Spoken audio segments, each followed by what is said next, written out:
Hi everyone, so welcome to my YouTube channel MBA Pathshala. मेरे YouTube channel MBA पाठशाला पे आप सभी लोगों का स्वागत है। और आपको पता है कि कैट 2023 में लास्ट 15 डेज हमारे पास बचे हैं, ठीक है। तो इन 15 डेज को हम लोगों को कैसे यूटिलाइज करना है, ठीक है, बेस्ड ऑन माय एक्सपीरियंस मैंने कैसे यूटिलाइज किए थे, या और भी जो मेरे फ्रेंड्स हैं जो कैट इंडस्ट्री में पिछले 7-8 साल से, वो लोगों का क्या मानना है, वो मैं आपको पूरा बताने वाला हूँ इस वीडियो में। वीडियो को बहुत छोटा रखेंगे ज्यादा, क्योंकि पूरे साल हम लोग इस तरह का डिस्कशन करते रहते हैं। ज्यादा मतलब मैं लंबा नहीं करूंगा इस डिस्कशन को, ठीक है। आई लिटरली वांट कि हम ब्रीफ में जो भी चीजें आपको करनी है वो मैं बता देता हूँ, ठीक है। चलिए जी, लास्ट 15 डेज स्ट्रेटेजी के बारे में डिस्कशन कर लेते हैं। इससे पहले मैं आप लोगों को बता दूं, दिवाली पर अभी दिवाली चल रहा है 10 to 15 तक, नवंबर तक हम लोगों ने अपने ऐप पर जितने भी कोर्सेज हैं उन सभी पर 20% ऑफ है। आप लोग कूपन कोड यूज कर सकते हैं दिवाली 2023। वो भले ही कैट 23 या Ignite batch, SNAP and MAT, या भले ही हमारा कैट 24 का एकलव्य बैच हो, उन सभी पर डिस्काउंट मिल जाएगा आप लोगों को डिस्काउंट कोड यूज करके दिवाली 2023 करके, ठीक है। ये हमारा ऑफिशियल टेलीग्राम चैनल है, इसका लिंक आप लोगों को इस वीडियो के डिस्क्रिप्शन में मिल जाएगा, ठीक है। और जितने भी सारे के सारे लिंक्स हैं इस वीडियो के डिस्क्रिप्शन में मिल जाएंगे, सारे कोर्सेज वोर्सेज के लिंक। देखो यार, सबसे प्राइम इंपॉर्टेंट थिंग तो ये है कि हमारे एडमिट कार्ड आ चुके हैं। आपको पता लग चुका है कि आपका कौन से स्लॉट में पेपर है। तो पहला काम तो ये करना है, अगर आप इन 15 दिन में, मैं आपसे ये मतलब बोलूंगा कि यार इन 15 दिन में आप ज्यादा तो नहीं, ठीक है, ज्यादा तो नहीं, एटलीस्ट आप लोग 4 से 6 मॉक टेस्ट प्लान कर सकते हैं, ठीक है।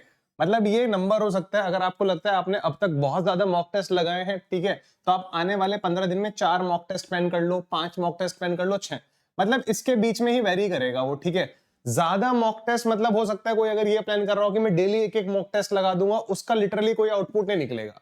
क्योंकि खाली मॉक टेस्ट लगाने से कुछ नहीं होता, हमें उसके पीछे का पूरा कंप्लीट इन डिटेल एनालिसिस भी करना होता है, जिसमें कम से कम हमारे 3-4 घंटे लग जाते हैं, ठीक है।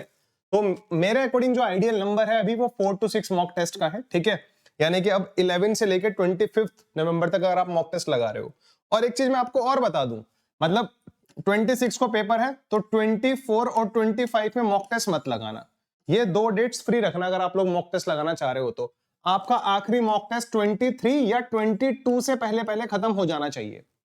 Getting my point. 4 mock test लगाने तो प्लान कर लो कि मैं 11 को लगाऊंगा, 13 को लगाऊंगा, 16 को लगाऊंगा, 19 को लगाऊंगा, 21, इस तरह से प्लान कर सकते हो, अपना एक रफली शेड्यूल बना सकते हो, ठीक है।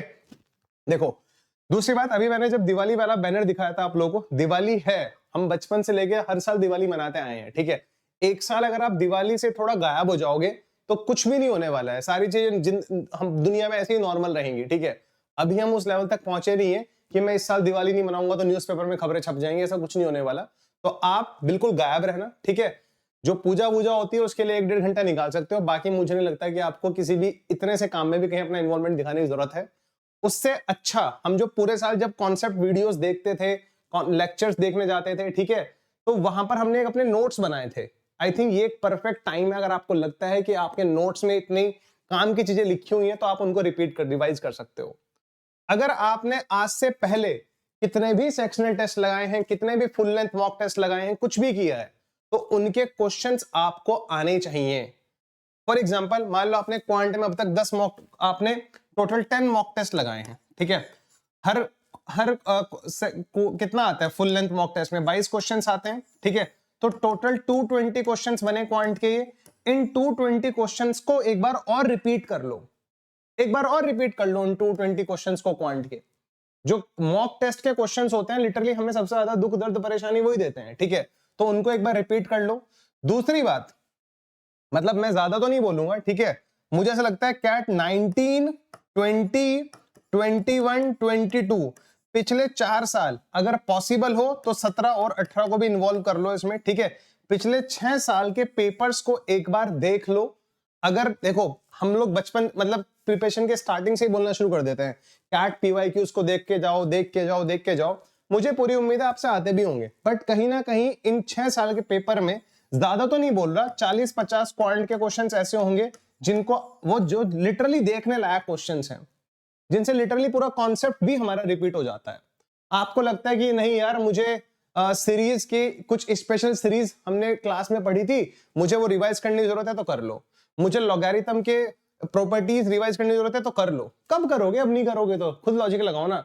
मुझे टाइम स्पीड डिस्टेंस में विरुष्ट का कॉन्सेप्ट रिवाइज करने की जरूरत है तो कर लो। मुझे इस लेवल के क्वेश्चंस लगाने की जरूरत है तो कर लो, क्योंकि अभी कर सकते हो। जो हो सकता है अभी हो सकता है। पूरा साल प्रिपरेशन को दे दिया यार, आखिरी के 15 दिन इतनी एफिशिएंसी लगा दो, इतनी कि ऐसा लगे कि मैं अपनी लाइफ में इस लेवल तक कभी पढ़ा ही नहीं हूं यार। फोन वोन डिस्ट्रैक्शन बिल्कुल जीरो कर दो, बिल्कुल जीरो डिस्ट्रैक्शन कर दो। जितना ज्यादा एफिशिएंसी से काम कर सकते हो ना, उतना ज्यादा एफिशिएंसी लगाओ। आई नो 11 से लेके 14 तक फेस्टिवल है, आप ब्रेक ले सकते हो इस फेस्टिवल से। फेस्टिवल का ब्रेक, प्रिपरेशन का ब्रेक नहीं लेना है। कभी प्रिपरेशन का ब्रेक लेके 4 दिन चलो यार मैं तो हिमाचल जा रहा हूँ, कसौल जा रहा हूँ दोस्तों के साथ घूमने, ये काम नहीं करना है, ठीक है। आप अपनी प्रिपरेशन से ब्रेक नहीं लेना, दिवाली से ब्रेक लेना है। अपने रूम में बंद हो जाओ ना, क्या दिक्कत है। मामा फूफा बुआ किसी को कोई बुरा नहीं लगेगा, लिटरली बता रहा हूं मैं, ठीक है। किसी को बुरा नहीं लगेगा। तुम्हें पता होना चाहिए, बस तुम फोकस होने चाहिए।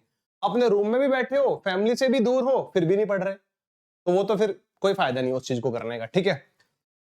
अब देख लो जरा, मैं लिख भी देता हूं यहां पर मॉक टेस्ट क्वेश्चंस, ठीक है। हाँ, मॉक टेस्ट क्वेश्चंस को रिपीट कर लो, बड़ा ही इंपॉर्टेंट पॉइंट है। जितने भी मॉक टेस्ट आपने लगाए हैं, एलआरडीए के सेट्स उसमें देखे होंगे, अलग अलग तरह के सेट्स को एक बार देख लो, उनका सॉल्व करने का तरीका, ठीक है। आने वाले 5-6 मॉक टेस्ट जो आप लगाने वाले हो, ठीक है, उनके स्कोर से आपको फर्क नहीं पड़ना चाहिए। मतलब फर्क पड़ना चाहिए तो मोटिवेशन ही होना चाहिए, डिमोटिवेशन नहीं होना चाहिए। कभी और ज्यादा डिमोटिवेट हो गए। जितने भी मॉक टेस्ट बनाने वाली कंपनीज हैं, वो अपने मॉक टेस्ट को अच्छा प्रूफ करने के लिए डिफिकल्टी लेवल उनका हाई करते हैं, बट हमारे पे उसका इंपैक्ट नहीं पड़ना चाहिए। हमें पता होना चाहिए कि मैंने पिछले 6 साल के कैट के क्वेश्चंस करे हैं, उनका लेवल क्या रहता है। भले ही मॉक टेस्ट में कैसे भी लेवल के क्वेश्चंस आ रहे हो, आपको पता होना चाहिए कि कैट में किस लेवल के क्वेश्चंस आए हैं। वो आप देख सकते हो कैट की पीडीएफ से। मैंने अभी रिसेंटली अपने टेलीग्राम पे सारी पीडीएफ डाली थी, कैट 2022 के तीनों स्लॉट्स की और कैट 2021 के तीनों स्लॉट्स की, ठीक है। 2020 की भी मैं डाल दूंगा। एक आइडिया मिल जाएगा आपको कि किस तरह के लॉजिकल रीजनिंग के सेट्स आते हैं, किस तरह के क्वांटिटी के क्वेश्चंस आते हैं, किस तरह के आरसीज आते हैं, ठीक है। और क्लास नोट्स, ठीक है। आई थिंक क्लास नोट्स को रिवाइज करने का समय आ चुका है। जब बात की जाती है कैट एग्जाम की, तो बच्चे के मन में एक अलग ही फील आ जाती है, सब कुछ डिफिकल्ट डिफिकल्ट डिफिकल्ट डिफिकल्ट होने वाला है। वो इजी चीजें भूल ही जाता है। एग्जाम में कोई इजी क्वेश्चन आता भी है तो वो उसको बड़ा कॉम्प्लिकेटेड तरीके से करना चाहता है। उसको पता है, क्योंकि बचपन से डोज दी गई है उसको, कैट डिफिकल्ट है, कैट डिफिकल्ट है, कैट डिफिकल्ट है।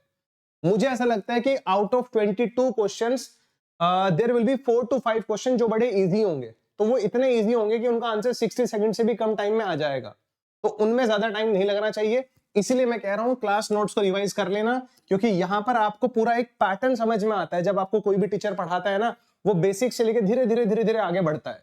तो इनको क्लास नोट्स को रिपीट करने में कितना टाइम लगेगा, पेज ही तो पलटने हैं यार हमें। अच्छा ये ऐसे होता था, ठीक है, एक रिवीजन कर लिया। हमें लगता है कि इन चीजों का इंपैक्ट नहीं पड़ता, बट लिटरली पड़ता है। हमें लगता है क्या ही है टाइम एंड वर्क में, जब क्योंकि कोई भी पढ़ाता है, इवन चाहे मैं भी पढ़ा रहा हूं, तो मेरी कोशिश क्या रहती है, सारे टाइप्स कवर करा दो। तो एक अच्छा तरीका है वो रिवीजन करने का, क्लास नोट्स को रिवाइज करना। क्वाड्रेटिक इक्वेशन में पता होना चाहिए मैक्सिमम वैल्यू कैसे निकलती है, मिनिमम वैल्यू कैसे निकलती है, x + 1/x का क्या रोल है, EM/GM क्या है, ये क्लास नोट्स में ही तो लिखी है चीजें। क्लास नोट्स में मैं ज्यादा प्रेशर डाल रहा हूं, आप समझ रहे हो, ठीक है।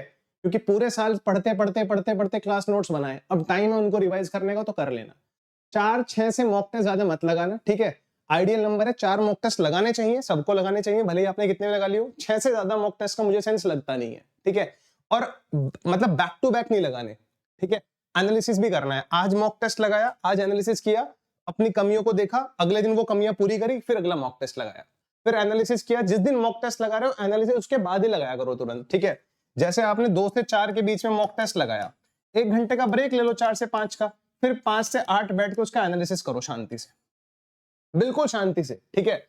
अभी मुझे लगता है कोई भी नई चीज पढ़ने का एज सच आपको फायदा नहीं होने वाला है, ठीक है।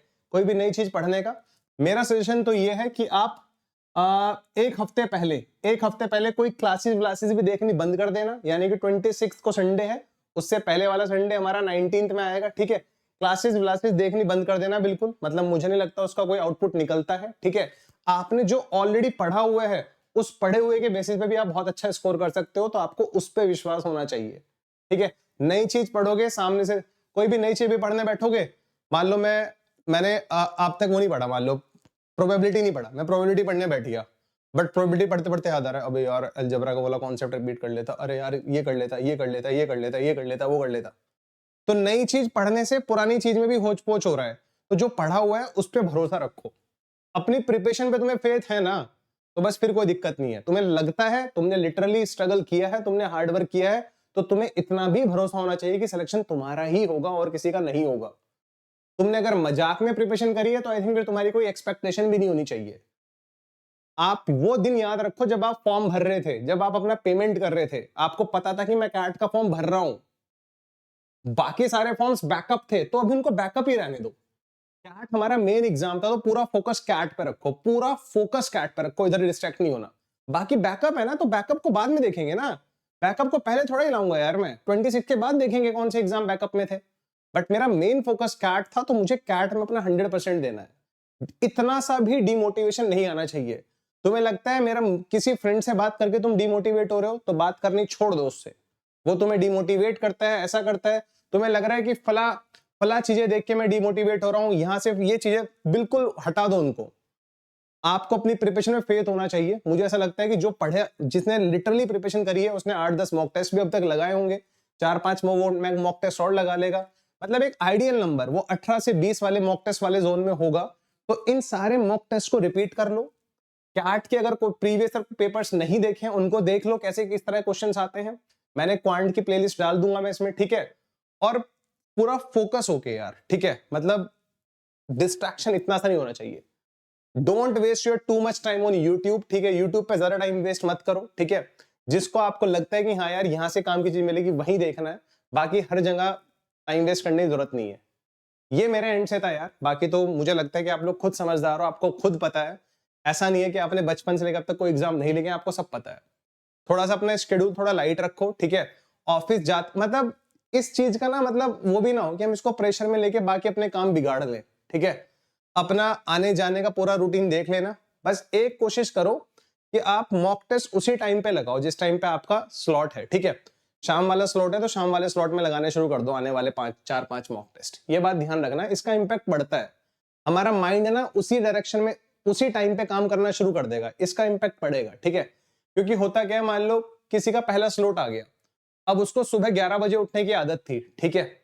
अब पहले मॉक टेस्ट के लिए वो थोड़ा क्या कर ले, 15-20 दिन पहले अपना रूटीन चेंज कर ले, रात को जल्दी सो जाए, क्योंकि उसको सुबह उसी टाइम पे मॉक टेस्ट लगाना है, ठीक है। इस टाइम पे क्लासेस को ऐसा मत देखो कि लाइव ही देखना प्रायोरिटी है, जब आपको सूट करे तब देखो, ठीक है। और नहीं भी देखनी है मत देखो, आपने ऑलरेडी बहुत कुछ पढ़ा है पिछले 1 साल में, पिछले 8 महीने में, पिछले 10 महीने में, उस पर विश्वास है ना आपको, ठीक है। बस बात खत्म।